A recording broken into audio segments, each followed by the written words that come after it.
abarwanyi 40 ba Boko Haram bafunzwe mu gihe cy'umukwabo uheruka ku mitwe y'abarwanyi bakisilamu muri Chad babonetse ari imirambo muri gereza biboneka ko bahiye ibihaha nk'uko bivugwa n'umushinjacyaha mukuru. Abantu byibura 25 bahitanywe n'imyuzure mu burasirazuba bwa Kongo n'amazu 3500 yarasenyutse nk'uko byavuzwe n'umuyobozi wa Uvira mu ntara ya Kivu y'Epfo Kiza Muhato. Muri Ghana hageragejwe utudege tutagira umuderevu nk'igisubizo mu kwihutisha gutwara ibipimo bya virusi ya corona. Bizafasha leta gukurikiranira hafi ikwirakwira ry'icyo cyorezo mu bice by'icyaro. Muri Lesotho ho Minisitiri w'Intebe Thomas Tabane harasabwa kwegura kubera uruhare avuga ko yagize mu icwa ry'uwahoze ari umugore we.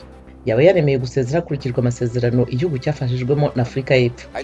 Naho muri Madagascar Perezida Andry Rajoelina yatangije ku mugaragaro umuti gakondo ushingiye ku bimera yemera ko uzafasha kurinda no kuvura abarwayi ba COVID-19.